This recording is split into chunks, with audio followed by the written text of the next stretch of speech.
स्वागत मनाउन छोडेर पनिसमेन्ट गेम खेल तिमी पनि चुप रे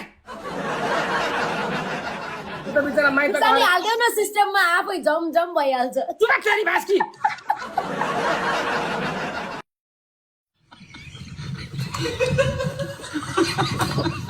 केही गरेनौ र गोर्खाली भाइको तर्फदेखि कङ्ग्रेचुलेसन रे thank you so much Gorkhali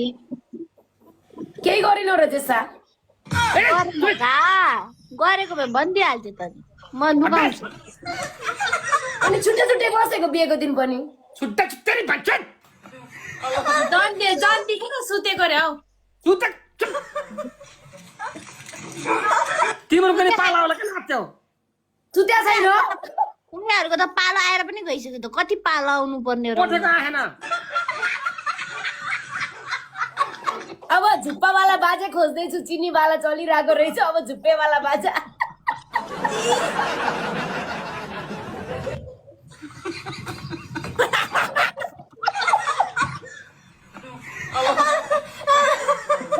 जेसा मेरो लागि पनि यसो सेटिङ मिलाइदेऊ ल झुप्पा भएको यहाँ के अरे यहाँ झुप्पा नपाएर पो त नपाएको त नि होइन सरी सरी त्यो होइन जुप्पावाला जुप्पावाला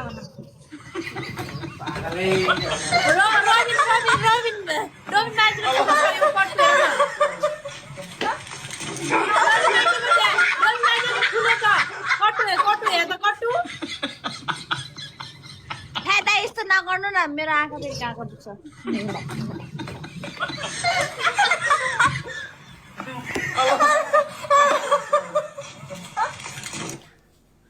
बहिनी कुरा सक्यो भने अब गेम पनि खेल्ने के बच्चाको डाइपर पनि किन्नु छ मलाई अब त यो डायलग मलाई पनि भन्नु पर्ने हुन्छ होला कति 8-9 महिनापछि त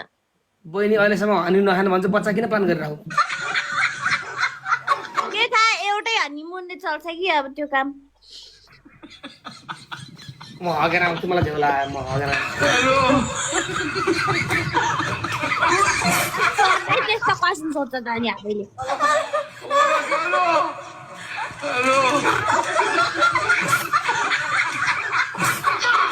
होइन गाइज उता छ के भयो जेसा हामी गेम खेल्छौँ ल जाऊ ल म चाहिँ कहाँ जाने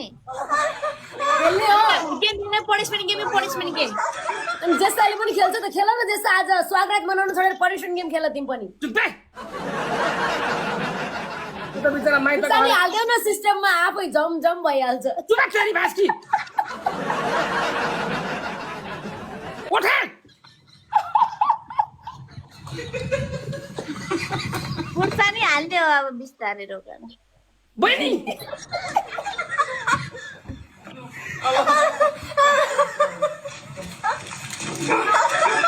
ल गेम खेलौँ ओ यार खुर्सानी जेसा खेल्दैन के पनिसमेन्ट गेम हामी अहिले मान्छे खेलाउन खेमे आउँछ रे भर्खर मसँग खेलेर आइक्यो यार जेसा यार खेल्छ पनिसमेन्ट गेम जेसा किन नखेलौँ भनेको ल म गएको न खेमे खेल क्या त्यतिकै तिमीलाई त्यतिकै बसा तिमीलाई कसले गिफ्टिङ गर्छ च्यालेन्ज भयो भने बल्ल गिफ्टिङ आज ए भ्युवर्स भएको बेला आज पैसा कमाउने है चिनी पनि थोरै खायो भने मिठो पछि तितो हुन्छ के आज तिम्रो बिहा भएको नयाँ कन्टेन्ट छ हजारौँ मान्छे झुमेका छन् यही बेला पैसा कमाउने पागलै नै अनि जेसा स्वागत पनि मनाएको छैन खुर्सानी सुर्सानी हाल्दियो झम झम हुन्छ अनि सुत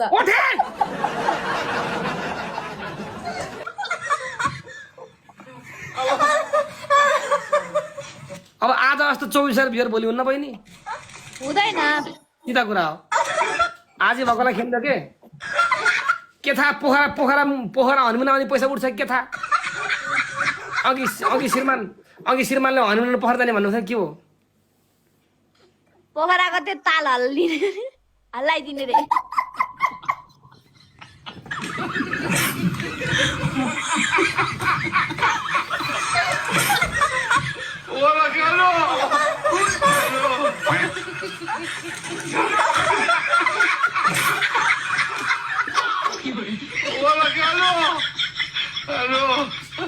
तपाईँको घरमा भूकम्पलाई